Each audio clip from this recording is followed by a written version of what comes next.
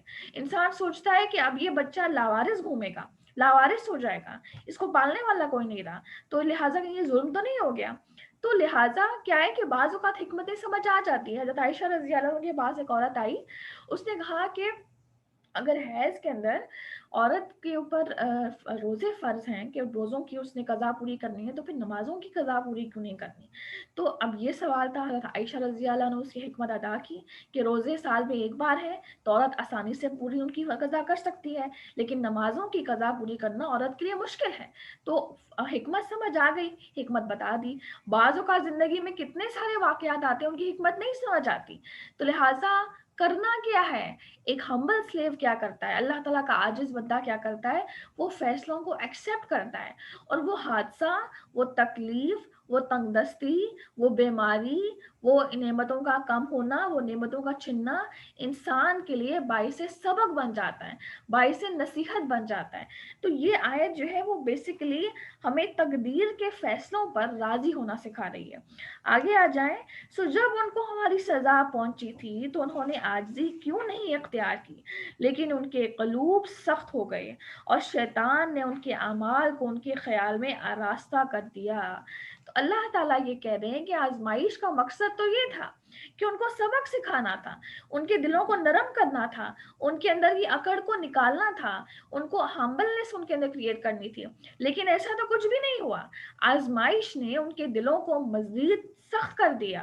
قست قلوبہم، ان کے دلوں کو اس آزمائش، اس بیماری، اس نعمتوں کا چھننا، اس فکر و فاقہ، اس ڈیفیم نے، اس زوال نے، بعض اوقات اللہ تعالیٰ زوال دے کے آزماتا ہے، ان سب چیزوں نے ان انسانوں کے دلوں کو مزید سخت کر دیا. اور پھر کیا ہوا کہ وہ ایسے اعمال کرنے لگے اور ان برے اعمال کو شیطان نے ان کے لیے مزید خوبصورت بنا دیا. اور کیا ہوا کہ یہ لوگ اللہ تعالیٰ کی رحمت سے نا امید ہو گئے. تو لہٰذا اب کیا ہوتا ہے کہ زندگی میں جب کوئی بھی حادثہ آتا ہے، کیونکہ آزمائش شرط ہے، آزمائش لازم ہے، جنت کا جو راستہ ہے وہ کانٹوں سے بھرا ہوا ہے، اللہ تعالیٰ ہر حال میں آزمائے گا. لیکن یہ رول ہے اللہ تعالیٰ کا، یہ رول ہمیں سمجھنا ہوگا کہ اللہ تعالیٰ کسی بھی انسان کو اس کی استطاعت، اس کی کیپیسٹی، اس کے اسٹیمنا، اس کے کیلیبر سے زیادہ نہیں آزماتا، اس کو برڈن نہیں کرتا. اس سول کو، اس ہیومن بینگ کو، اس زندہ انسان کو جتنی اس کے اندر ایک کیلیبر، اس کے اندر اسٹیمنا ہے ایک چیز کو برداشت کرنے کا، بس اتنی ہی اس کے اوپر آزمائش آئے گی، اس سے زیادہ نہیں آئے گی. یہ اللہ تعالیٰ کا قانون ہے، یہ اللہ تعالیٰ کا عدل ہے، یہ اللہ تعالیٰ کا انصاف ہے. اب جس کے اوپر جتنی سخت آزمائشیں آ رہی ہیں، اس کا مطلب وہ اتنا صابر ہے، اس کا مطلب اس کے درجات اتنے بلند ہونے ہیں. تو لہٰذا اب ہوتا کیا ہے کہ زندگی میں جب حادثات ہوتے ہیں، مشکلات آتی ہیں، پریشانی آتی ہیں، فکر و فاقہ آتا ہے، غریبی آتی ہے، قلت آتی ہے، ذلت آتی ہے، زوال آتا ہے، تو ہوتا کیا ہے کہ اب لوگوں کے دو طرح کے رویے آتے ہیں. بعض اوقات وہ سب حادثات انسان کی زندگی میں اس کو مزید کندن بنانے کا سبب بن جاتے ہیں، انسان کی اصلاح کا سبب بن جاتے ہیں. بہت سارے لوگ بالکل ڈائیورٹ ہو جاتے ہیں، ریورٹ ہو جاتے ہیں، ان کو آپ مسلم ریورٹس کہہ سکتے ہیں کہ ایک لبرل کنزرویٹو مائنڈیڈ لبرل سا ایک انسان تھا اور بعد میں وہ ریلیجیسنس کی طرف آ گیا. کیوں؟ اس کا بچہ فوت ہوا، بچے کے فوت ہونے کے بعد میں اللہ کی طرف میں نے رجوع کیا اور اب میں بدل گئی. کتنے لوگ ہیں کہ لوگوں کا چھننا یا آزمائشوں کا آنا یا حادثات نے ان کو بدلا. تو لہٰذا بعض اوقات حادثات انسان کی اصلاح کا سبب بن جاتے ہیں، اور بعض اوقات جو حادثات ہیں وہ انسان کو مزید اس کے دل کو سخت کرنے کا سبب بن جاتے ہیں، جس کا ذکر یہاں پہ آئے قست قلوبہم، ان کے دل مزید سخت ہو گئے. تو لہٰذا ہمیشہ یہ بات یاد رکھنی ہے کہ اپنے دل کا جائزہ لیتے رہنا ہے، اپنے دل کا جائزہ لیتے رہنا ہے کہ میرا دل اس وقت کس کیفیت سے گزر رہا ہے. کیوں؟ کیونکہ یہاں پر دل کی سختی کے بارے میں آ رہا ہے. اور ایک روایت میں آتا ہے کہ آپ صلی اللہ علیہ وسلم نے فرمایا کہ 3 موقعوں میں اپنے دل کا جائزہ لیا کرو، 3 موقعوں پر اپنے دل کا جائزہ لیا کرو: تنہائی میں، علم کی محفل میں، اور قرآن کو پڑھتے ہوئے. قرآن کو پڑھتے ہوئے اپنے دل کا جائزہ لو کہ قرآن کا کتنا پورشن تمہارے دل کے اندر جذب ہو رہا ہے. اور یہ اتنا پروفاؤنڈ ہے کیونکہ دل کی سختی کا جو ذکر ہے، ہمیں لگتا ہے کہ یہ شاید کسی منافق کے لیے، کسی آؤٹ آف دا ورلڈ کے لیے. ہم تو اس وقت قرآن پڑھیں تو لہٰذا ہمارے یہ چیز ہمارا ہم سے تعلق نہیں رکھتی. لیکن یہ بات ہمیں جان لینا ہوگی کہ سب سے زیادہ قصد قلوبہم کا جو کانسیپٹ ہے وہ اہل قرآن میں آ جاتا ہے. کیوں؟ کیونکہ وہ پڑھ کے وہ اتنا امیون ہو جاتے ہیں کہ جنت کی جو بشارتیں انہیں خوش نہیں کرتی، جہنم کی بشارتیں بعض اوقات انہیں خوفزدہ نہیں کرتی. ان کو لگتا ہے یہ تو قرآن کا ایک معمول ہے، یہ ہر دوسری آیت میں ریپیٹ ہو رہا ہے، کوئی بات نہیں. یعنی بعض اوقات ایسا بھی ہوتا ہے، اور بعض اوقات ایسا ہوتا ہے کہ ہر آیت پر رونا اور ہر آیت سے اپنے آپ کے لیے سبق لینا.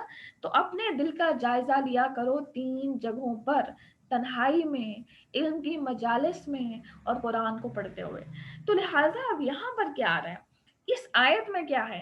قصد قلوبہم، ان کے دل سخت ہو گئے. تو سوال یہ پیدا ہوتا ہے کہ دل کی سختی کی علامات کیا ہیں؟ جب علامات ہمیں پتہ ہوں گی تو پھر کیا ہوگا کہ ہمارے لیے اپنا جائزہ لینا آسان ہو جائے گا.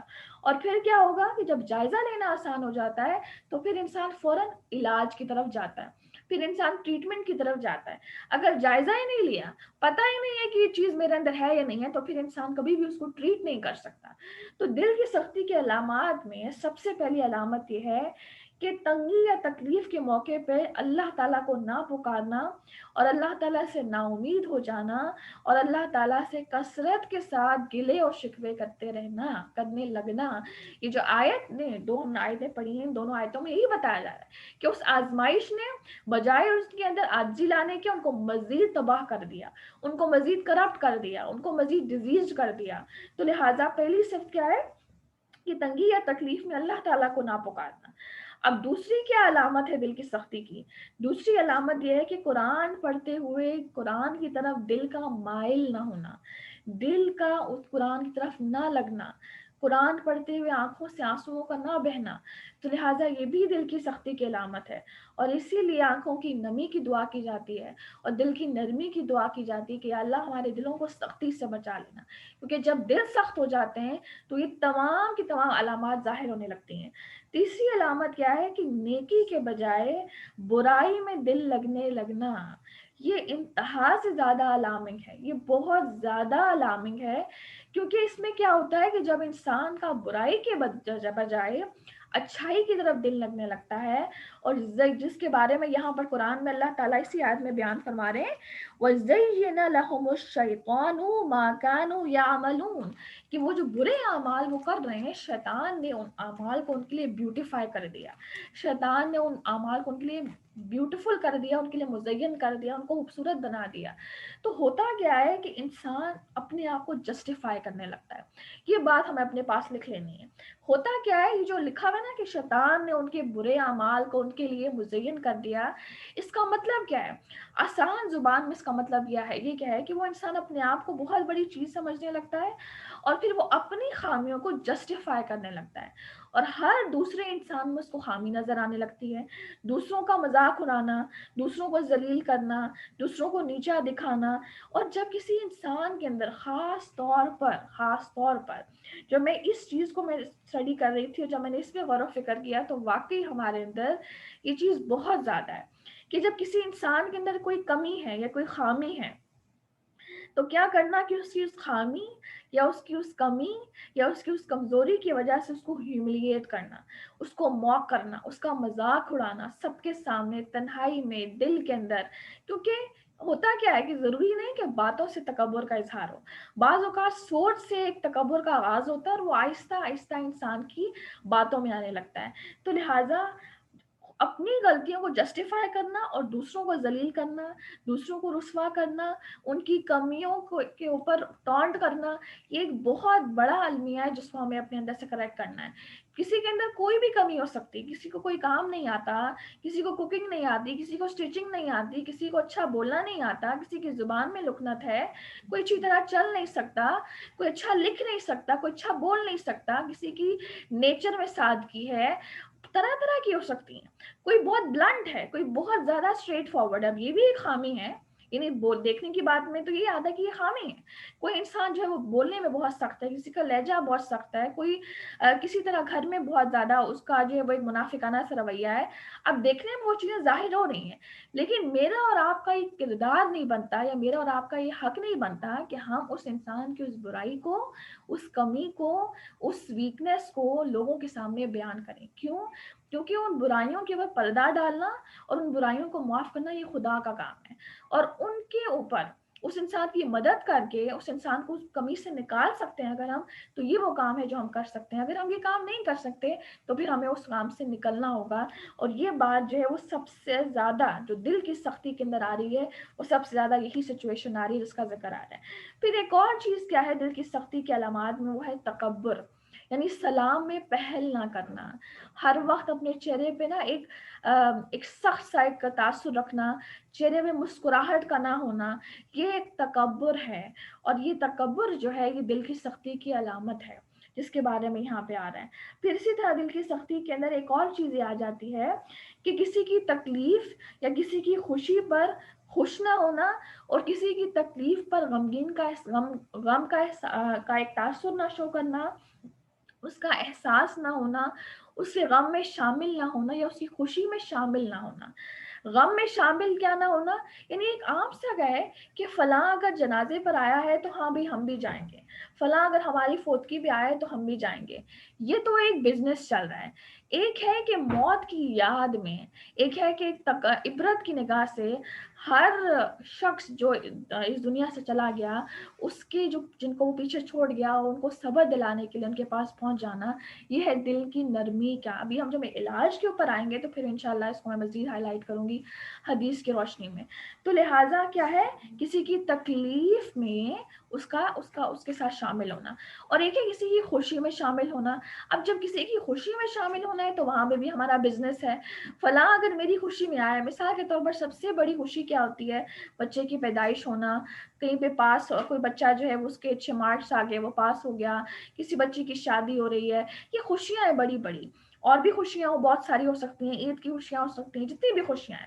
اب کیا ہے کہ وہاں پر بھی جو آیا یا جس نے دیا اس کے ساتھ تو ہمارا چلے گا لین دین, لیکن جس انسان سے رہ گیا, وہ بچے کو دیکھنے نہیں آیا, وہ بچی کی شادی پہ نہیں آیا, اس نے بچی کی شادی میں کچھ دیا نہیں, اس نے میرے بچے کو پاس ہونے کی صورت میں کچھ نہیں دیا, ان تمام موقعوں پہ بھی ہم نہیں دیں گے. تو لہٰذا یہاں پہ کیا ہے, یہاں پہ بزنس ہے. تو لہٰذا دل کی سختی کیا ہے کہ یہ وہ انسان ہے کہ جو دوسروں کی تکلیف میں غمزدہ اور دوسروں کی خوشی میں خوش نہیں ہوتا. تو لہٰذا یہ وہ چیزیں ہیں جو لٹرلی بہت پریکٹیکل ہیں. اگر ہم ان کے اوپر سوچ کر اپنی اصلاح نہیں کرتے تو یقیناً یہ وہی لوگ ہیں جس طرح بنی اسرائیل کے علماء تباہ و برباد ہوئے, اسی طرح قرآن پڑھنے والے ہلاکت کا شکار ہوتے ہیں جب وہ اپنی اصلاح نہیں کرتے اور وہ اپنی غلطیوں کو جسٹیفائی کرتے رہتے ہیں اور اپنی غلطیوں کا اقرار نہیں کرتے. ایسا انسان کبھی کندن نہیں بن سکتا. اب دیکھیں کہ جب بھی کیا ہوتا ہے کہ جب ایک بیماری کے بارے میں پتہ چل جاتا ہے, ایک بیماری کا ڈائگنوسس ہو جاتا ہے کہ یہ بیماری میں در ہے, مثال کے طور پر ہارٹ اٹیک ہے یا ہارٹ ڈیزیز ہے کوئی, اب انسان کے بارے میں پتہ چل گیا کہ اس انسان کو ہارٹ ڈیزیز ہے, تو اب ہارٹ ڈیزیز کے بعد ڈائگنوسس کے بعد سب سے پہلا کام وہ کیا کرے گا, وہ فوراً اس کو ٹریٹ کرے گا, اس کا علاج کرے گا. اور اگر وہ اس کا علاج نہیں کرے گا تو یہ انسان ہر حال میں ہلاکت کی طرف جائے گا. اور یہ ایک نادانی ہے کہ آپ ایسے ہی توکل کے اوپر بیٹھے ہوئے کہ ہاں بس اللہ مالک ہے, زندگی کا کوئی پتہ نہیں, تو اچانک اب علاج نہیں ہو رہا تو ہر حال میں موت آنی, ہر حال میں ہلاکت ہونی ہے. تو لہٰذا بالکل اسی طرح جب دل کی سختی کے علامات پتہ چل گئی ہیں تو اب ان کا علاج بہت ضروری ہے. اسی طرح یہاں پر سب سے پہلے دیکھ لیتے ہیں کہ مفہوم حدیث ہے کہ آپ صلی اللہ علیہ وسلم نے فرمایا کہ دلوں کے اوپر زنگ چڑھ جاتا ہے, دلوں کے اوپر زنگ چڑھ جاتا ہے. اور دلوں کی سختی کا علاج کے بارے میں جب پوچھا گیا تو آپ صلی اللہ علیہ وسلم نے فرمایا کہ قرآن کو کثرت کے ساتھ پڑھو اور موت کو یاد کرو. ٹھیک ہے, اب یہ آپ نے اپنے پاس چھوٹے چھوٹے بلٹس کے فارم میں لکھتے رہیں, قرآن کو کثرت کے ساتھ پڑھو اور موت کو کثرت کے ساتھ یاد کرو.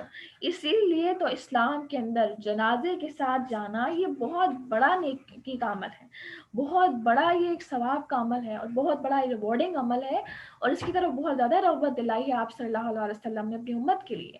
تو لہٰذا جنازوں پر کیوں جانا مردوں کے لیے, کہ موت کی یاد آتی ہے, انسان اپنی موت کو قریب محسوس کرتا ہے کہ آج جس طرح یہ انسان لاچار, لاوارث, بے یار و مددگار ایک چارپائی کے اوپر پڑا ہوا ہے, اس انسان کو اٹھانے والا کوئی نہیں, اس کو اٹھا کر لے جانا پڑ رہا ہے, اور قبر کے اندر بیچ میں اس کو مٹی کے اندر دھنسایا جا رہا ہے, کل میرا بھی یہی حال ہونا ہے. تو انسان اس کو دیکھ دیکھ کر, اس منظر کو دیکھ دیکھ کر انسان جو ہے وہ عبرت پکڑتا ہے.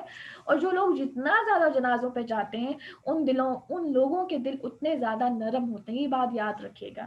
تو لہٰذا کیا ہے, سب سے پہلی چیز قرآن کی کثرت سے تلاوت کرنا, کیونکہ قرآن کی تلاوت سننا, قرآن کو خود پڑھنا, یہ اتنا زیادہ آپ کہہ لیں کہ اس کو جب آپ پریکٹس کرتے ہیں نا, تو انسان کو پتا چلتا ہے کہ واقعی یہ کتنا دلوں کو نرم کرتا ہے. اور جو طریقہ میں نے آپ کے ساتھ شیئر کیا, جو طریقہ میں نے سیکھا, پھر میں نے آپ کے ساتھ شیئر کیا قرآن کو کس طرح پڑھنا, کہ صرف 10 آیتیں پڑھیں, ٹارگیٹ بنائے صرف 10 آیتیں, اور ان 10 آیتوں کو پڑھنے کے بعد ان پر غور کرنا, ان کی ہر آیت کو دعا میں ٹرانسفارم کرنا. اگر زیادہ ٹائم ہے تو ان دعاؤں کو اپنے پاس لکھنا, جیسے گویا کہ ایک خط آپ کو ریسیو ہوا اور اب آپ اس خط کا جواب دے رہے ہیں, اور پھر اس کا ترجمہ پڑھنا. تو وہ 10 آیتیں آپ کے پورے دن کے اندر آپ کو بار بار ریمائنڈر کراتی رہیں گی, اور آپ کی بار بار اصلاح کا سبب بنے گی. اور ایک انسان ہے جس کو کچھ پتا نہیں کہ میں کیا پڑھا ہوں, کہ وہ سپارے کے سپارے بھی ختم کر دے تو وہ چیز اصلاح کا سبب نہیں بنتی. تلاوت اگر ہو تو تاثیر تبھی بنے گی جب اس کو سمجھ کر پڑھیں گے. تلاوت کی اپنی جزا ہے, اس کا اپنا ریوارڈ ہے, لیکن ہم جس تلاوت کی بات کر رہے ہیں وہ یہ کہ وہ دلوں کو نرم کرنے کا سبب بنے. وہ تبھی سبب بنے گی جب اس پر تفکر اور تدبر ہوگا. ٹھیک ہے. پھر اس کے علاوہ دل کی سختی کا مزید علاج کیا ہے, کہ جب بھی ایک اور اس کے اندر علاج کیا آتا ہے, کہ علم کی مجلسوں میں کثرت کے ساتھ بیٹھنا, علم کی مجلسوں میں زیادہ سے زیادہ شامل ہونا, زیادہ سے زیادہ بیٹھنا. کہ انسان جتنا زیادہ علم کی مجلسوں میں بیٹھتا ہے, جتنا زیادہ انسان علم سیکھ رہا ہوتا ہے, جتنا زیادہ انسان علم سیکھنے کے لیے جو آنے والے لوگ ہیں ان لوگوں کو دیکھ رہا ہوتا ہے, وہ پریکٹسنگ ہے, ان کے معامل ہونے کو دیکھ رہا ہوتا ہے, ان کی باتوں کو سن رہا ہوتا ہے, انسان کا ایمان تازہ ہوتا ہے. اب ہوتا ہے کیا ہے, آپ ان کی مجلس میں جا رہے ہیں, اب ایک ہے جو میں اور آپ انٹریکشن کر رہے ہیں, اس انٹریکشن کا یقیناً فائدہ ہے, لیکن جو علم کی مجلس وہ مجلس ہے, یقیناً ایسی مجلسوں کو ڈھونڈیں کہ جس کے اندر آپ خود چل کے جا رہے ہیں, وہ ہر قدم چل کے جانا درجات کی بلندی کا سبب ہے. پھر وہاں پر جا کر ان لوگوں سے ملنا, وہاں پر بیٹھ کر سننا, پھر اس کے بعد تبادلہ خیال کا ہونا, ان لوگوں کا شیئر کرنا, ان لوگوں کا اپنا فیڈ بیک دینا, وہ سب چیزیں ایسا ایک پیوست ہو جاتی ہیں انسان کے ذہن میں, کہ پھر کیا ہوتا ہے کہ انسان بہت کچھ لے کر لوٹتا ہے. اور وہ مجلسیں کہ انسان کو واقعی میں جو ہے وہ آپ کہہ لیں گے اس کو بدلتی ہیں. جب انسان بعمل لوگوں کو دیکھ رہا ہوتا ہے کہ بھئی فلاں تو واقعی بعمل ہے, قرآن اچھا یہ چیز سکھائی جا رہی ہے, اچھا وہ اس طرح سے اس پر عمل کرنا ہے, تو پھر کیا ہوتا ہے کہ انسان کے اندر ایک ڈفرینٹ چارم آ رہا ہوتا ہے. ایک میں اور آپ جو پڑھ رہے ہیں اس میں چارم ہے, یقیناً ہے, ہوتا ہے, سیکھنے والوں پہ ڈیپینڈ کرتا ہے, لیکن اور سکھانے والوں پہ بھی ڈیپینڈ کرتا ہے, لیکن جو ایک لائیو مجلس جو ہے اس کا ایک الگ چارم ہے, اور اس کی ایک الگ تاثیر ہے, اور اس کی ایک الگ اہمیت ہے. اس کی اہمیت کو یہ لائیو سیشنز یا آن لائن سیشنز کبھی نہیں اس تک پہنچ سکتے. تو لہٰذا علم کی مجلسوں میں زیادہ سے زیادہ شامل ہونا یہ انسان کے دل کی سختی کو دور کرتی ہے. تیسری چیز ہو گئی. چوتھی چیز کیا ہے, کہ زیادہ سے زیادہ ذکر کرنا. کیوں؟ کیونکہ ذکر انسان کے دل کو نرم کرتا ہے. اب ذکر کی پیچھے حکمت کیا ہے, آپ کی زبان ہر وقت کچھ نہ کچھ اٹر کرنا چاہتی ہے, آپ کی زبان ہر وقت چاہتی ہے کہ میں ہر بات کے اوپر اپنا اظہار خیال کروں, وہ پازیٹیو ہے وہ نیگیٹو ہے, لیکن اظہار خیال ضروری ہے. لیکن جب انسان اپنی زبان کو ذکر میں مشغول کر لیتا ہے, پھر اس کو بولنے کی طرف چاہ نہیں رہتی, تو پھر کیا ہوتا ہے, زبان سے غلط باتیں کم سے کم نکل رہی ہیں اور زبان سے ذکر زیادہ سے زیادہ نکل رہا ہے, تو ایک پازیٹیو وائبس, پازیٹیو انرجی جو ہے وہ انسان کے اندر جنریٹ ہوتی ہے. اور پھر اس طرح کیا ہوتا ہے کہ انسان بہت ہی زیادہ ایک آپٹمسٹک, بہت ہی زیادہ پازیٹیو انسان بنتا ہے جس کے لہجے میں نرمی، جس کی بات میں نرمی، جس کے ایک انداز میں نرمی آتی ہے۔ اور یہ بالکل ایسا ہی ہے کہ ابھی میں نے کچھ دنوں پہلے کیونکہ جو چیز انسان کے ذہن میں چل رہی ہوتی ہے اللہ تعالیٰ اس کو کہیں نہ کہیں سے نا کچھ نہ کسی چیز کو ذریعہ بنا دیتا ہے انسان کی گائیڈنس کے لیے۔ تو لہٰذا ابھی کچھ دنوں پہلے میں نے ایک چھوٹی سی پوسٹ پڑھی، میں نے شیئر بھی کی تھی کہ انسان کو جو ہے وہ ایک زمین کی طرح ہونا چاہیے، کہ زمین اپنے اندر ہر چیز کو جذب کر رہی ہے، سیلابوں کا گندا پانی جذب کر رہی ہے، کانٹوں کو، گلے سڑے پتوں کو جذب کر رہی ہے، گلے سڑی ٹہنیوں کو جذب کر رہی ہے، گندے پانی کو جذب کر رہی ہے، نالے کے پانی کو جذب کر رہی ہے، ہر گندی چیز کو جذب کر رہی ہے۔ لیکن جب اگل رہی ہے تو وہ پھولوں کو اگل رہی ہے، پھولوں کو، درختوں کو، سرسبزے کو، گرینری کو، بیوٹی کو۔ تو لہٰذا انسان بھی ایسا ہی ہو کہ ہر دنیا کی نیگیٹیوٹی، لوگوں کی غلط باتیں، لوگوں کی غلط رویے، لوگوں کی سخت کلاموں کو جذب کر لے، لیکن جب اگلے تو ہر لفظ کے ساتھ ساتھ، ہر بات کے ساتھ ساتھ، ہر سینٹینس کے ساتھ ساتھ اس کے لہجے میں نرمی ہو، پھول ہو، بوٹے ہوں اور سرسبزہ ہو۔ یہ وہ انسان ہے جو ایجنٹ آف چینج بنتا ہے، یہ وہ انسان ہے جو سورس آف چینج بنتا ہے، یہ وہ انسان ہے کہ جو قیامت کے دن نبی صلی اللہ علیہ وسلم کے سب سے زیادہ قریب ہوگا، کیونکہ وہ شخص جو منہ کو پھاڑ پھاڑ کر بولنے والا ہے، قیامت کے دن وہ نبی اسلام کے ساتھ سب سے زیادہ دور اور سب سے زیادہ قابل نفرت ہوگا۔ تو لہٰذا ذکر جو ہے نا وہ آپ کو بڑا ڈائریکشن، بڑا آپ کو ایک پاتھ دکھا دیتی ہے، آپ کو ایک ٹریک دکھا دیتا ہے، اور یہ چیز بڑی ایکسپیرینسڈ ہے۔ اس کے بعد ایک اور چیز جو ہے جس کے بارے میں آتا ہے، بہت ہی پیارا، اور اس کے اوپر میں چھوٹی سی ریکویسٹ بھی کروں گی۔ جی بسم اللہ الرحمن الرحیم۔ تو چوتھا طریقہ ہم لوگوں نے ابھی تک 3-4 طریقے دیکھ لیے۔ سب سے پہلی چیز قرآن کی کثرت کے ساتھ تلاوت کرنا، دوسری چیز ہم نے کہا موت کو کثرت کے ساتھ یاد کرنا، تیسری چیز ہم نے کہا کہ علم کی مجالس کے اندر شامل ہونا، فزیکلی شامل ہونا، چل کے جانا، ان کو فیل کرنا، پھر چوتھی چیز ہم نے یہ کی کہ اللہ تعالیٰ کے ذکر کو کثرت کے ساتھ کرنا، اپنی زبان کے اوپر کثرت کے ساتھ اللہ تعالیٰ کے ذکر کو رکھنا، یہ چیز انسان کے دل کو نرم کرتی ہے۔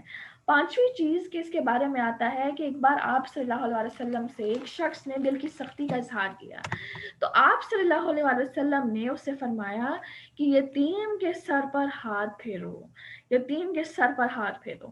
تو لہٰذا اس سے یہ چیز ثابت ہوتی ہے کہ جتنا بھی کوئی بھی ایسا کام کہ جس سے انسانیت کو فائدہ ہو رہا ہے، اور خاص طور پر جو معاشرے کا ایک غریب طبقہ ہے، معاشرے کا جو ایک لوور سٹراٹا ہے، جس میں ہمارے پاس غریب، یتیم، مسکین لوگ آ جاتے ہیں، جن کا کوئی وارث نہیں ہوتا، جن کا کوئی ہیلپر نہیں ہوتا، جن کو کوئی اس طرح سے ایڈ پرووائڈ نہیں کرنے والا ہوتا، ان لوگوں کی مدد کرنا، ان لوگوں کو کھانا کھلانا، ان لوگوں کو کپڑا پہنانا، ان لوگوں کو پروٹوکول دینا، ان لوگوں کو ریگارڈ دینا، یہ وہ چیزیں ہیں جو انسان کے دلوں کو نرم کرتی ہیں۔ تو بعض اوقات آتا ہے کہ اگر اپنے دل کا جائزہ لینا ہو تو کبھی غریبوں کے ساتھ بیٹھ کر کھانا کھا کے دیکھو، تو وہاں پر کیا ہوتا ہے کہ جو ایک انا ہوتی ہے وہ انا انسان کی ختم ہوتی ہے، انسان واقعی میں انسانیت کے لیول پر آ کر ان کے ساتھ بیٹھ کر مدد کر رہا ہوتا ہے۔ تو یہ وہ چیزیں جو انسان کے دل کو نرم کرتی ہے۔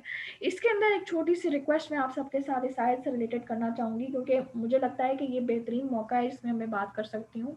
وہ یہ کہ ہمارے یہاں پر کہ درس ہے تو بہت سارے لوگ ہیں جو کانٹیکٹ کرتے ہیں جن کو ہیلپ کرنے والا کوئی نہیں ہے۔ خاندانوں میں یہ ہوتا ہے کہ جب گاؤں دیہاتوں میں ہم رہ رہے ہوتے ہیں تو وہاں پر ہر کوئی دوسرے کی مدد کر رہا ہوتا ہے، لیکن جن فیملیز نے ہمیں کانٹیکٹ کیا ہے ان کا یہ ہے کہ ان کو ہیلپ کرنے والا کوئی بھی نہیں ہے، ان کی فیملیز میں سے کوئی ان کو ہیلپ کرنے والا نہیں ہے۔ بعض اوقات جو مین ارننگ ہینڈ یعنی جو ایک گھر کا مرد ہے اس کے پاس جاب تک نہیں ہے، ان کو مطلب نہیں اس طرح سے ان کے وسائل پہنچ رہے، اور انتہا سے زیادہ غربت ہے۔ تو ایسے لوگوں کے لیے آپ کوشش یہ کریں، میری آپ سے ریکویسٹ ہے کہ منتھلی طور پر جتنی ایڈ آپ پہنچا سکتے ہیں، کچھ لوگوں سے میں نے کہا تھا ماشاءاللہ انہوں نے ایڈ پہنچائی، اور ان کا منی جو ہے، ان کا جو پیسہ ہے وہ انشاءاللہ بہت اچھے مقصد کے لیے استعمال ہوگا انشاءاللہ تعالی۔ اور میں یہی آپ سب سے ریکویسٹ کرنا چاہوں گی کہ منتھلی لحاظ سے، منتھلی طور پر آپ جو ہے وہ کچھ نہ کچھ، چاہے وہ کھانا ہے، چاہے وہ لباس ہے، چاہے وہ راشن ہے مہینے کا، چاہے وہ تھوڑی سی اماؤنٹ اماؤنٹ ہے کچھ بھی، لیکن آپ منتھلی طور پر پہنچاتے رہیں تاکہ یہ کہ ان لوگوں تک کسی نہ کسی طرح مدد پہنچتی رہے، کیونکہ انتہا سے زیادہ فقیری کی حالت میں وہ لوگ زندگی بسر کر رہے ہیں، اور یہ وہ لوگ ہیں کہ ہمارا حق ہے، قیامت کے دن ہم سے سوال ہوگا یہ جو مال تم لوگ لیے بیٹھے ہوئے تھے اپنی جھولیوں میں، ان کو کہاں لٹایا؟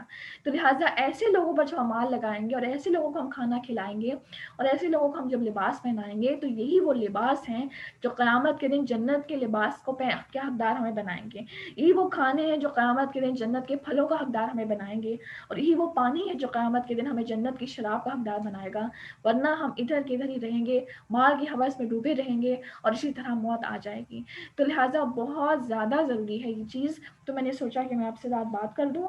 جن لوگوں نے شیئر کیا ان کا نام لینا ضروری نہیں ہے، ایک چھپی نہیں کی ہے، اس کو چھپا رہنا دیا جائے تو بہت اچھا ہے، لیکن یہ ہے کہ آپ سب جو ہیں، آپ سب سے ایک بندے سے میری ریکویسٹ ہے کہ آپ میں سے ہر ایک مہینے کے لحاظ سے جو ہے وہ بھیجتا رہے جتنی استطاعت ہے، اور یہ نہ دیکھیں کہ کون آئے گا، بس جو آپ کو موقع ملتا ہے آپ اس موقع کو اویل کر بھیج دیں، ٹھیک ہے؟ آپ مجھ سے بھی مت پوچھتے ہیں کہ میں کس طرح سے بھیجوں، بس آپ کو جو مناسب وقت لگتا ہے، جو مناسب طریقہ لگتا ہے، جو مناسب چیز لگتی ہے، آپ مجھے بھیج دیں، وہ انشاءاللہ تعالیٰ پہنچ جائے گی حقدار تک، ٹھیک ہے؟ جزاک اللہ خیر۔ آگے چلتے ہیں جی، یہ بہت ہی اہم آیت تھی، دل کی سختی کی علامات کیا ہے، پھر دل کی سختی کا علاج ہم نے کس طرح سے کیا۔ اللہ تعالیٰ سے دعا ہے کہ اللہ تعالیٰ ہمیں بدبختی سے، دل کی سختی سے ہمیں بچا لے اور ہمارے دلوں کو نرم کر دے، تاکہ یہ دل ہر طرح کی خیر کو جذب کرنے کا سبب بنے اور ہمارے دلوں میں اصلاح کا جذبہ کوٹ کوٹ کر بھر دے، ہمارے دلوں کو خشیت والا بنا دے، متقی ہمیں دل عطا فرما کہ اللہ، تاکہ علم کی مجلسوں میں یہ جو دل ہیں یہ سرشار ہوں اور ہر گناہ کی قباحت ان کے دلوں میں بیٹھ جائے، ان دلوں میں بیٹھ جائے، آمین ثم آمین۔ اگلی آیت پر آ جائیے۔ پھر جب وہ لوگ ان چیزوں کو بھولے رہے جن کی ان کو نصیحت کی جاتی تھی، تو ہم نے ان پر ہر چیز کے دروازے کشادہ کر دیے، یہاں تک کہ جب ان چیزوں پر جو کہ ان کو ملی تھیں وہ خوب اترا گئے تو ان کو دفعتاً پکڑ لیا گیا، پھر وہ بالکل مایوس ہو کے رہ گئے۔ آزمائش کی ایک صورت نعمتوں کا چھننا، حادثات کا آنا، اولاد کا چھننا، مال کا چھننا، زوال کا آنا، فقیری کا مسلط ہونا، اور آزمائش کی دوسری صورت پوری کی پوری نعمتوں کو انسان کے لیے کھول دینا۔ تو لہٰذا یہ وہ آزمائش کی دوسری صورت ہے جس کے بارے میں حدیث میں آتا ہے کہ آپ صلی اللہ علیہ وآلہ وسلم نے فرمایا کہ جب تم دیکھو کہ اللہ تعالیٰ نافرمانیوں کے باوجود کسی قوم کو اس کی خواہشات کے مطابق دیتا چلا جا رہا ہے تو یہ ڈھیل ہے اور اللہ تعالیٰ کی رضامندی نہیں ہے۔ تو لہٰذا ہم بڑے ایڈمائر کرتے ہیں ایسے لوگوں کو کہ دیکھو یہ تو اتنی نافرمانیاں کر رہا ہے پھر بھی ان کے اوپر دروازے کھلے ہیں، تو یہ دروازے کا کھلنا ان کے اوپر نعمتوں یا اللہ تعالیٰ کی رضامندی نہیں ہے، یہ دروازوں کا کھلنا ان کے اوپر ڈھیل ہے، رسی کا دراز ہونا ہے، جب رسی کھلتی ہے تو فوراً پھر وہ تنگ بھی ہوتی ہے۔ تو لہٰذا اللہ تعالیٰ یہی بات فرما رہے ہیں کہ جب انہوں نے اللہ تعالیٰ کے احکامات کی نافرمانی کی تو پھر اللہ تعالیٰ نے ان کے اوپر دروازے کھول دیے، رزق کے دروازے کھول دیے، مال کے دروازے کھول دیے، عروج کے دروازے کھول دیے، سٹیٹس کے دروازے کھول دیے، ڈسٹنکشنز کے دروازے کھول دیے، اور پھر کیا ہوا کہ جب ان کے اوپر دروازے کھولے تو یہ اس پر اترانے لگے، فخر کرنے لگے، تکبر کرنے لگے، ان کے اندر اکڑ آ گئی، اور پھر جب ان کے اوپر اکڑ آ گئی تو پھر اللہ تعالیٰ نے ایک دم سے رسی کو کھینچا۔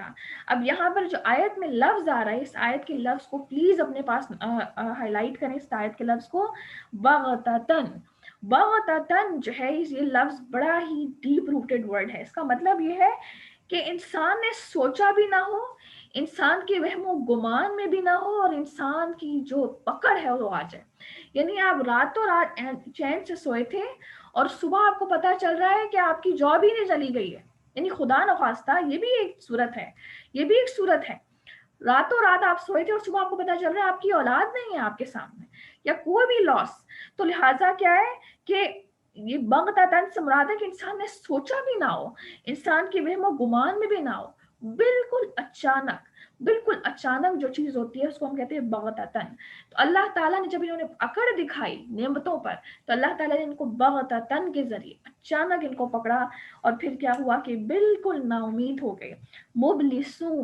مبلسون کہتے ہیں کہ خیر سے محروم ہو جانا، یعنی ان کو پھر اتنی بری مار پڑی کہ یہ بالکل نا امید ہو گئے، کسی بھی خیر کے آنے کی طرف سے یہ بالکل نا امید ہو گئے۔ تو لہٰذا یہ آزمائش کی دوسری صورت ہے، اور یہ جو صورت ہے یہ زیادہ سیویئر ہے، کیونکہ جب انسان کے اوپر مال آ رہا ہوتا ہے، فراوانی آ رہی ہوتی ہے، تو انسان کو اندازہ نہیں ہو رہا ہوتا، انسان کو پتہ نہیں چل رہا ہوتا، انسان کو لگتا ہے کہ شاید یہ میں ڈیزرو کرتا تھا، اس میں میرا کمال ہے، یہ میری محنت کی وجہ سے ہے۔ تو اللہ تعالیٰ کہہ رہے ہیں کہ جب اکڑ آتا ہے تو پھر انسان ان تمام نعمتوں کو چھین لیتا ہے اللہ تعالیٰ، اور پھر انسان بالکل نا امید ہو جاتا ہے۔ تو لہٰذا مال کی فراوانی میں بھی ہر وقت اللہ کو یاد رکھنا اور اس کو آزمائش سمجھنا، اور مال کی تنگی یا پھر نعمتوں کی تنگی یا نعمتوں کا چھننا یا حادثات کو بھی آزمائش کی تصور کرنا اور اللہ تعالیٰ کو یاد کرنا، یہ ان آیات کا ہمارے پاس ایک خلاصہ ہمیں مل رہا ہے۔ اگلی آیت پر آ جائیے، پھر ظالم لوگوں کی جڑ کٹ گئی اور اللہ تعالیٰ کا شکر ہے جو تمام عالمین کا رب ہے۔ اب سوال یہ پیدا ہوتا ہے کہ ظالمین کی جڑ کٹ گئی، ایک قوم تباہ ہو گئی، تو پھر الحمدللہ رب العالمین کا لفظ کیوں آ رہا ہے؟ یہ الفاظ کیوں آ رہے ہیں؟ کیونکہ جب ظلم کا خاتمہ ہوتا ہے تو اللہ تعالیٰ کا شکر ہی ادا کیا جاتا ہے کہ ظالم قوم کو جب زمین سے ہٹایا گیا تو اس بات پر اللہ تعالیٰ کا شکر ہے کہ اللہ تعالیٰ نے ظلم کی جو جڑ ہے اس کو کاٹ دیا۔ اس بات پر اللہ تعالیٰ کا شکر اس آیت میں ادا کیا جا رہا ہے۔ آپ کہہ دیجئے کہ یہ بتلاؤ کہ اگر اللہ تعالیٰ تمہاری سماعت اور تمہاری بصارتیں بالکل لے لے اور تمہارے دلوں پر مہر کر دے تو اللہ تعالیٰ کے سوا اور کوئی معبود ہے کہ یہ تم کو پھر دے دے؟ آپ کہہ دیجئے کہ ہم کس طرح دلائل کو مختلف پہلوؤں سے پیش کر رہے ہیں، پھر بھی یہ لوگ اعتراض کرتے ہیں۔ لہٰذا یہاں پر اللہ تعالیٰ انسان کو جگا رہے ہیں کہ اگر اللہ تعالیٰ تمہاری سننے کی صلاحیت کو چھین لے، تم بالکل ڈیف بن جاؤ، اور اللہ تعالیٰ تمہاری بصارت کو بھی چھین لے، تم دیکھنے کے قابل نہ رہو، تم رات کو سوئے بالکل صحیح سالم سوئے، صبح تم اٹھ رہے ہو، تم دیکھنے کے قابل نہیں ہو، اور اللہ تعالیٰ تمہارے دلوں کے اوپر مہر لگا دے، تو بتاؤ کہ وہ کون سی شے ہے، وہ کون سی ذات ہے جو ان کو ریپلیس کر سکتی ہے، تمہیں واپس لوٹا سکتی ہے؟ یہ وہ لوگ ہیں جو اللہ تعالیٰ کے ساتھ اوروں کو شریک ٹھہراتے ہیں، چاہے وہ بت ہیں، چاہے وہ مردے ہیں، چاہے وہ قبریں ہیں، چاہے وہ فرشتے ہیں، یا چاہے وہ پتھر ہیں۔ ان کے لیے عبرتناک ایک سوالیہ نشان ہے کہ بتاؤ اللہ کے سوا کیا یہ لوگ تمہاری ان سماعتوں اور تمہاری ان بصارتوں کو واپس لانے کے بعد قادر ہیں؟ نہیں، بلکہ کیا ہے کہ اللہ تعالیٰ کہہ رہے ہیں کہ اللہ تعالیٰ کس طرح لاجیکلی انسان کی عقل کو جگانے کے لیے آیات کو پیش کرتے ہیں، ہم کس طرح دلائل کو مختلف طریقوں سے پیش کر رہے ہیں، لیکن پھر بھی یہ لوگ اعراض ہی کر رہے ہیں، منہ ہی پھیر رہے ہیں۔ آپ کہہ دیجئے کہ یہ تو بتلاؤ کہ اگر تم پر اللہ تعالیٰ کا عذاب آ پڑے، وہ اچانک آ جائے یا اعلانیہ آ جائے، تو کیا بجز ظالم لوگوں کے اور بھی کوئی ہلاک کیا جائے گا؟ یعنی جب بھی اللہ تعالیٰ کا عذاب آتا ہے، چاہے وہ اعلانیہ آ رہا ہے، چاہے وہ بالکل آپ کہہ لیں کہ اچانک آ رہا ہے، اچانک کا ذکر ابھی میں نے پیچھے کیا، بغتتاً، یعنی بالکل اچانک، انسان نے سوچا بھی نہ ہو، اور اچانک سے انسان، جیسے آپ دیکھیں کہ مجھے یاد پڑتا ہے، میرے ذہن میں وہ پکچر آج بھی ہے کہ جو ہے وہ لوگ بالکل بیٹھے ہوئے بیچ کے اوپر، اور اچانک بیچ کے جو سمندر تھا اس نے ایک بہت بڑی موج کھائی، اور وہ موج بالکل رول کر رہی ہے، تمام لوگوں کو اس موج نے ڈوب دیا، اور وہ پورا کی پوری جو بستی جو اس بیچ کے اوپر تھی وہ تباہ و برباد کر دی گئی۔ اب یہ لوگ کس سوچ کے ساتھ وہاں پہ گئے تھے؟ پکنک کے لیے، لیکن وہ جو اچانک بالکل ان کے اوپر عذاب آیا اور اس نے ان کو ملیہ میٹ کر دیا۔ تو عذاب جو اچانک ہے، ان کی صورتیں آج ہمیں بہت سی دکھائی دے رہی ہیں۔ تو لہٰذا سوائے ظالم قوم کے، ظالموں کے کسی بھی چیز کو، کسی بھی انسان کو اللہ تعالیٰ کا عذاب کوئی نقصان نہیں پہنچا سکتا۔ اب ظالم کون ہے؟ یعنی وہ لوگ کہ جو انکار کر رہے ہیں، اللہ تعالیٰ کی آیات کا انکار کر رہے ہیں، چاہے وہ عملی ہے، چاہے وہ عملی انکار ہے، چاہے وہ قولی انکار ہے، سرکشی کر رہے ہیں، ظلم کر رہے ہیں۔ یہاں پہ آ رہا ہے ظالم۔ تو ظالم لوگ، اب ظلم کیا ہے اس بارے میں سمجھنا بہت ضروری ہے۔ اگر ہم بالکل بیس لیول پر آ جائیں، بالکل پریکٹیکل لیول پر آ جائیں، جو بات ہم سے بالکل لنکڈ ہے، سوال یہ پیدا ہوتا ہے کہ ظلم ہے کیا؟ تو اس میں کیا ہے کہ وضو کو مکمل طور پر نہ کرنا، اس کے حق میں کمی کرنا، یہ ظلم ہے۔ نماز کے حق میں کمی کرنا، یہ ظلم ہے۔ لوگوں کے حقوق میں کمی کرنا، یہ ظلم ہے۔ ہمسایوں کے حقوق میں کمی کرنا، یہ ظلم ہے۔ انسانوں کے حقوق میں کمی کرنا یہ ظلم ہے، لوگوں کی کمیوں کے اوپر ہائی لائٹ کرنا، ان کو ٹونٹ کرنا، ان کے تبصرے کرنا، ان کا مذاق اڑانا یہ ظلم ہے، اللہ تعالیٰ کے حقوق میں کمی کرنا یہ ظلم ہے۔ تو ظلم جو ہے وہ بہت زیادہ وسیع ہے۔ جس انسان کے اوپر ظلم کیا جا رہا ہو اور میں اس کو وٹنس کر رہی ہوں، میں اس کو دیکھ رہی ہوں اور میں جانتی ہوں کہ یہ مظلوم ہے، لیکن میری زبان نہیں کھل رہی اس انسان کے لیے حق میں، اور میری زبان جو ہے وہ ظالم کا ساتھ دے رہی ہے، تو یہ ظلم ہے۔ تو لہٰذا ظالم انسان جو ہے وہ ہمیشہ اندھیروں میں ہوگا، دنیا میں بھی، اور قیامت کے دن بھی وہ شخص اندھیروں میں ہوگا، اور یہ وہ انسان ہے کہ جس کے اوپر اللہ تعالیٰ کا عذاب آ جاتا ہے۔ اور ہم پیغمبروں کو صرف اس واسطے بھیجا کرتے ہیں کہ وہ بشارتیں دیں اور ڈرائیں۔ پھر جو ایمان لے آئے اور درستی کر لے سو اللہ تعالیٰ ان لوگوں پر کوئی اندیشہ نہیں، اور نہ ہی وہ لوگ مغموم ہوں گے۔ یعنی پیغمبر کے آنے کا مقصد کیا ہے کہ اللہ تعالیٰ پیغمبر کے آنے کا مقصد کیا ہے کہ وہ اللہ تعالیٰ کے حکم سے وہ لوگوں کو اللہ تعالیٰ کی جنتوں کی بشارتیں دیں اور جہنم سے لوگوں کو ڈرائے۔ یہ پیغمبر کا مقصد ہے، اور پیغمبروں کا آنا یہ اللہ تعالیٰ کی بہت بڑی رحمت ہے۔ کیوں؟ کیونکہ اللہ تعالیٰ کی بہت بڑی رحمت ہے کہ اللہ تعالیٰ نے لوگوں کے دین پر عمل کرنے کے لیے، لوگوں کو دین کی بات سمجھانے کے لیے، لوگوں کی زندگی کو آپ کہہ رہے ہیں کہ ایم فل بنانے کے لیے ان کے لیے معلم کا انتظام کیا، ان کے لیے رہنما کا انتظام کیا، ان کے لیے پیغمبروں کا انتظام کیا۔ تو لہٰذا یہاں پر کیا ہے کہ پیغمبروں کا مقصد سمجھایا جا رہا ہے۔ اور پھر کیا ہے کہ پیغمبروں کی تعلیم سے ہوتا کیا ہے کہ پھر جب پیغمبروں کی تعلیم کو لے کر جب لوگ ایمان لے آتے ہیں اور پھر وہ اپنی اصلاح بھی کر لیتے ہیں۔ وہ اپنی اصلاح کس طرح سے کرتے ہیں؟ وہ اصلاح کس طرح سے کرتے ہیں کہ اخلاص کے ساتھ وہ اعمال کرنے لگتے ہیں، ان کا ہر عمل خالص اللہ تعالیٰ کی رضا کے لیے ہونے لگتا ہے۔ لوگوں کو راضی کرنا یا لوگوں کے ڈر سے کسی عمل کو چھوڑنا، اس روش کو اپنی زندگی سے نکال دیتے ہیں، اور پھر وہ سنت کے مطابق اعمال کو کرنے لگتے ہیں۔ اب کیا ہوتا ہے کہ آپ دیکھیں کہ سنت کے مطابق جب اپنے اعمال کو کرنے لگتے ہیں تو اس سے پھر ایک بہت بڑی کانسیپٹ جو بدعت کا کانسیپٹ ہے، جس کو ہر بار ہائی لائٹ کرنا بہت ضروری ہے، کیونکہ جتنی اویئرنیس ہمیں دلائی جائے گی، جتنا زیادہ ممبر پر بیٹھ کر بدعت کی قباحت کو ہائی لائٹ کیا جائے گا، اتنا ہی زیادہ انسان جو ہے وہ اویئر رہتا ہے، اور پھر انسان جو ہے وہ حق کی پہچان میں لگا رہتا ہے۔ تو لہٰذا آج جتنی زیادہ انرجی اور جتنا زیادہ مال اور جتنا زیادہ وقت بدعات یا بدعتی اعمال کے اوپر لگ رہا ہے، اتنا سنت اعمال پہ نہیں لگ رہا۔ لیکن یہ تمام انرجیز اور یہ تمام وقت اور یہ تمام مال ورتھ لیس، بیس لیس اور ویٹ لیس ہوگا قیامت کے دن۔ اس سب کی کوئی ویلیو، کوئی ورتھ نہیں ہوگی۔ تو لہٰذا اس لیے آ رہا ہے کہ انہوں نے اپنی اصلاح کر لی، یعنی ایک تو اخلاص کے ساتھ کرنے لگے، ہر عمل کے اندر یہ آخرت کو سامنے رکھنے لگے، اور دوسرا سنت کے مطابق ہر عمل کو کرنے لگے۔ تو لہٰذا جب بھی کوئی عمل کر رہے ہیں ایک بات دیکھ لیں کہ یہ عمل کیا سنت کے مطابق بھی ہے۔ اور اس کے اندر ایک چھوٹی سی بات میں سمجھانا چاہوں گی، دیکھیں یہ بات میں تقریباً بہت زیادہ ریپیٹ کرتی ہوں، ابھی میں پھر ریپیٹ کر رہی ہوں کہ آپ جب کوئی بھی حدیث پڑھ رہے ہیں، اس حدیث کے آگے جو حوالہ ہے وہ ان 6-7 حوالوں میں سے ہی ہونا چاہیے۔ ابھی ریسنٹلی میں نے ایک آرٹیکل پڑھا ہے ابھی پیچھے، اور اس آرٹیکل کے اندر جتنے بھی حوالے ہیں جو اس آرٹیکل کے ہر حدیث کے آگے انہوں نے لکھے ہیں، وہ کوئی حوالہ بھی ان 6 حوالوں میں سے نہیں۔ بخاری 6-7 بخاری ہے، مسلم ہے، ابن ماجہ ہے، ابو داؤد ہے، نسائی ہے، ترمذی ہے، یہ وہ 6-7 ہیں۔ اس کے علاوہ بھی کچھ ہیں جو بہت اوتھینٹک ان کے اندر حدیث کے کلیکشن ہیں، لیکن میجرلی یہی 6-7 کتابیں ہیں، صحاح ستہ ان کو کہتے ہیں۔ کوئی بھی حدیث جس کے آگے یہ حوالے آپ کے پاس موجود ہیں وہ حدیث اوتھینٹک ہے۔ اس کے علاوہ کوئی بھی حوالہ ہے وہ حدیث خود ساختہ ہے، وہ منکھڑک ہے، وہ حدیث اوتھینٹسٹی کے قابل نہیں ہے۔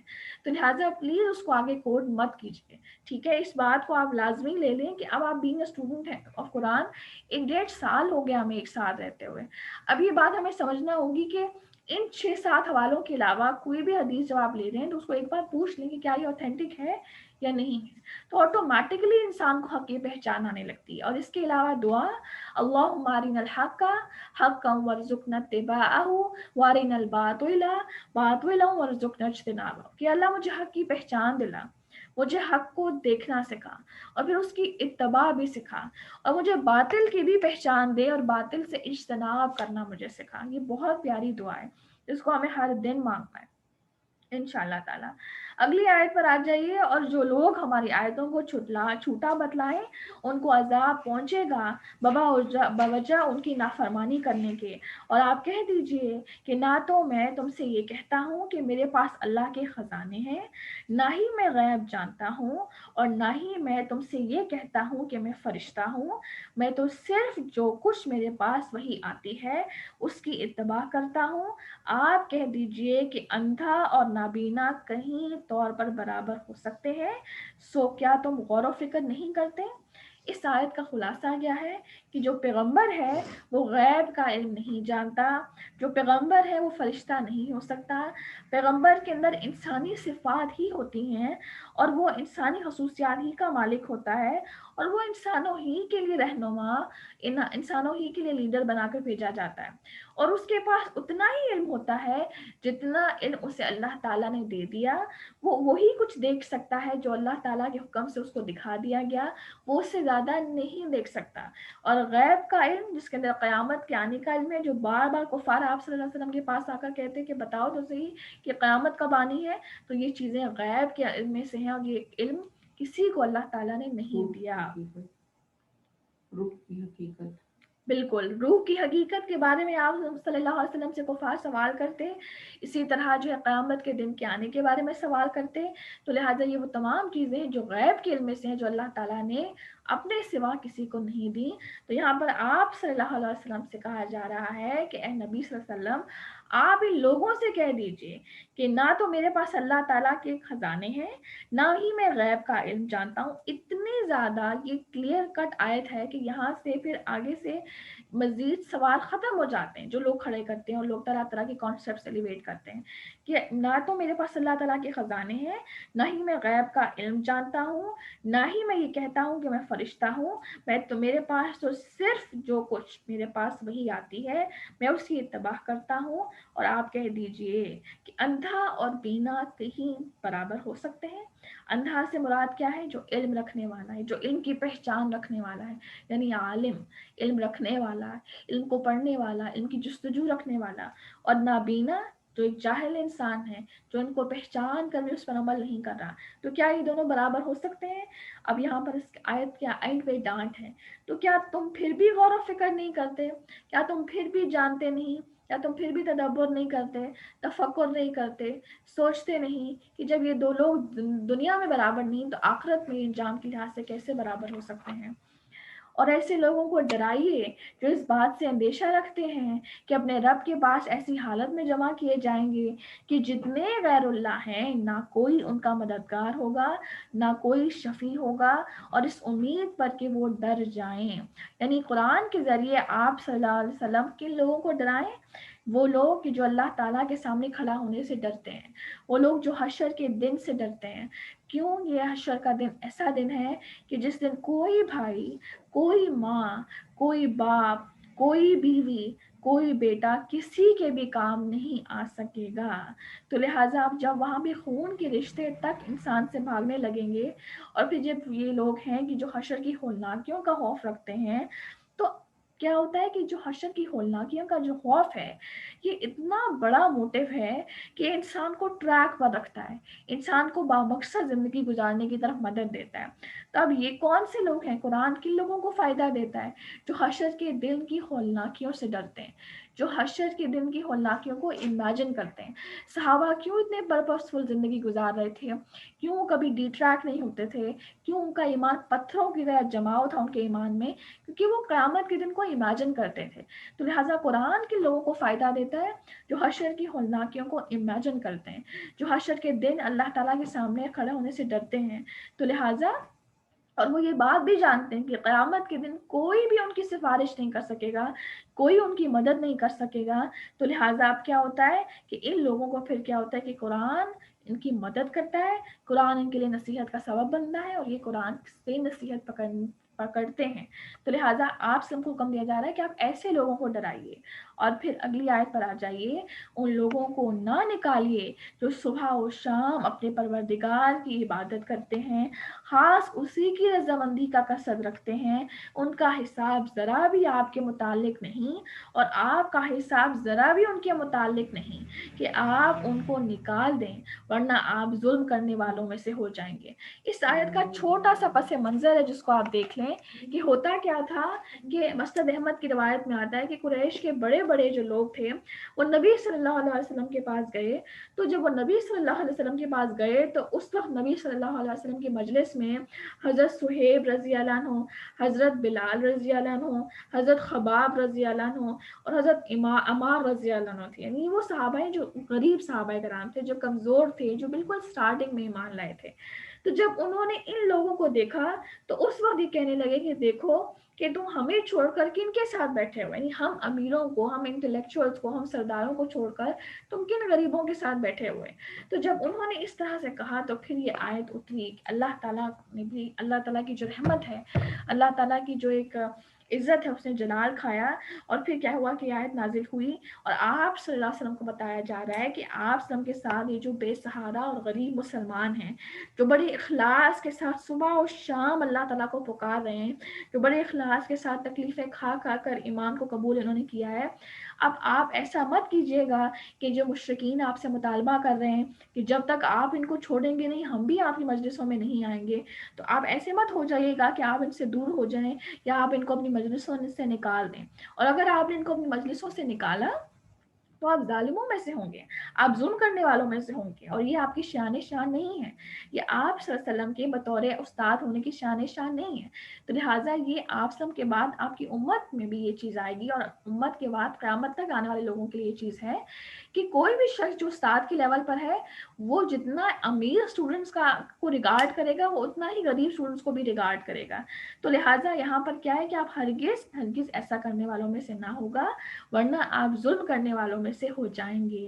اور اسی طرح ہم نے بعض کو بعض کے ذریعے سے آزمائش میں ڈال رکھا ہے تاکہ یہ لوگ کہا کریں کیا یہ لوگ ہیں کہ ہم سب میں سے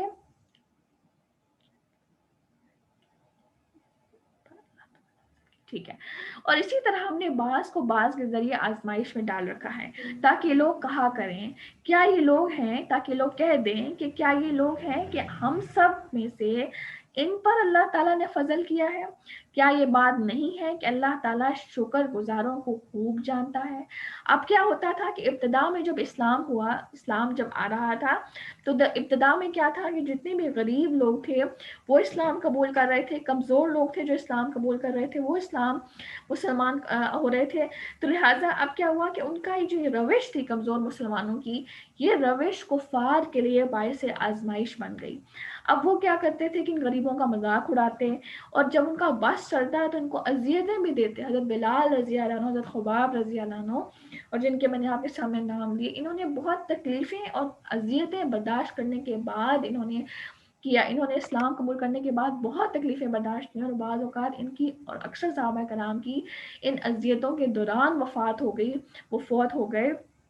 تو لہٰذا اب کیا ہوتا کہ لوگ کہتے ہیں کہ ہم اتنے بڑے بڑے سرداروں، ہم اتنے بڑے بڑے انٹلیکچوئلس کو چھوڑ کر اللہ تعالیٰ نے ان غریبوں کو ہدایت دی ہے، اللہ تعالیٰ نے ان غریب لوگوں کو ہدایت دی ہے، تو کیا اللہ تعالیٰ نے ان کے اوپر احسان کیا؟ یعنی یہ لوگ نا ٹانٹ کرا کرتے تھے، اور پھر کیا ہوتا ان کا کہنے کا مقصد کیا ہوتا تھا کہ اگر ایمان اور اسلام واقعی اللہ تعالیٰ کا احسان ہے تو پھر ہم پر سب سے زیادہ یہ ہونا چاہیے تھا، اور ہم پر سب سے پہلے ہونا چاہیے تھا، کیونکہ ہمارے پاس مال سب سے زیادہ ہے، ہمارے پاس سب سے زیادہ عزت ہے، ہم تو سردار ہیں، تو اگر یہ اللہ تعالیٰ کا سب سے بڑا احسان ہے اسلام تو پھر یہ احسان تو ہم پر سب سے پہلے ہونا چاہیے تھا، لیکن ہم پر تو یہ نہیں ہوا، یہ تو غریبوں کے اوپر ہوا ہے۔ ان کو یہ بات سمجھ نہیں آ رہی تھی کہ ایمان کا ملنا یہ کس بیسس پر ہوتا ہے، تو لہٰذا یہ لوگ اس بات پر مذاق اڑایا کرتے تھے مسلمانوں کا، اور اس کے بارے میں سورہ احقاف میں بھی آیا ہے اگر یہ بہتر چیز ہوتی تو اس کے قبول کرنے والوں میں ہم سب سے سبقت نہ لے جاتے، یعنی ہم سب سے پہلے کیا اس کو قبول نہ کر لیتے، یعنی اس طرح سے یہ لوگ جو ہے وہ اسلام کا انکار کرتے اور مذاق اڑاتے۔ تو اللہ تعالیٰ کیا فرما رہے ہیں، اسی آیت کا جو اختتام ہے، اسی اختتام کے ساتھ میں اپنے لیکچر کو بھی وائنڈ اپ کروں گی کہ اللہ تعالیٰ شکر گزاروں کو خوب جانتا ہے. یہی ہے خلاصہ. خلاصہ کیا ہے کہ اللہ تعالیٰ اسلام، ہدایت، ایمان دینے کے لیے انسان کی چمک دمک، انسان کا لباس، انسان کا سٹیٹس اور انسان کی ٹھاٹ باٹ، انسان کی ڈگریاں نہیں دیکھتا، بلکہ اللہ تعالیٰ انسان کے دل کی کیفیت کو دیکھتا ہے. اللہ تعالیٰ انسان کی شکر گزاری کو دیکھتا ہے. جو انسان جتنا زیادہ اللہ تعالیٰ کا شکر ادا کرتا ہے، جس انسان کے دل میں اللہ تعالیٰ کے دین کی طرف لپکنے کی جتنی زیادہ خواہش، جتنی زیادہ جستجو ہوتی ہے، اپنے آپ کو درست کرنے کی جتنی زیادہ طلب ہوتی ہے، اللہ تعالیٰ اسے اتنا زیادہ دین کی طرف جما دیتا ہے. اور یہی ہے اللہ تعالیٰ کا قانون. تو اللہ تعالیٰ کہہ رہے ہیں کہ کیا یہ بات نہیں جانتے کہ اللہ تعالیٰ تو شکر گزاروں کو خوب جانتا ہے. تو لہٰذا یہی بات ہمیں سمجھنا ہوگی کہ دلوں کی کیفیت کو اللہ تعالیٰ دیکھتا ہے. اور حدیث میں آتا ہے کہ آپ صلی اللہ علیہ وسلم نے فرمایا کہ اللہ تعالیٰ تمہاری صورتوں اور تمہارے رنگوں کو نہیں دیکھتا، اللہ تعالیٰ تمہارے دلوں اور تمہارے اعمال کو دیکھتا ہے. تو لہٰذا ہمیں اصلاح کس لیے کرنی ہے؟ ہمارا سارا فوکس اپنی صورتوں کو درست کرنے میں، اپنے لباسوں کے ڈیزائننگ میں ہمارا سارا وقت، ہماری ساری کوششیں، ہماری ساری انرجیز گزرتی ہیں، لیکن ہم بھول جاتے ہیں کہ ہمیں اپنے دلوں کی اصلاح کس طرح کرنی ہے اور اپنے اعمال کی اصلاح کس طرح کرنی ہے. اور اللہ تعالیٰ دیکھتا ہی ہمارے اعمال کو اور ہمارے دلوں کو ہے. تو دعا ہے کہ اللہ تعالیٰ ہمارے اعمال اور ہمارے دلوں کی اصلاح کرنے میں ہماری مدد فرمائے، اور ہم اس حال میں اس دنیا سے جائیں کہ سلیم قلب لے کر اس دنیا سے لوٹیں. سبحانک اللہم و بحمدک، اشہد ان لا الہ الا انت، سبحانک انی کنت من الظالمین. آپ سب کا بہت بہت شکریہ جوائن کرنے کے لیے. اللہ تعالیٰ ہمارا یہ عمل قبول فرمائے اور ہمارے وقتوں میں مزید برکت ڈالے، تاکہ ہم اپنی ساری انرجیز، اپنا بہترین وقت، اپنا بہترین مال اور اپنی بہترین سرمایہ اس دین کے کام کو سیکھنے اور مزید آگے سکھانے میں صرف کریں. اور اللہ تعالیٰ ہمارے دلوں کی سختی کو دور کرے، اور اللہ تعالیٰ ہمیں موت کو کثرت کے ساتھ یاد کرنے والا بنائے.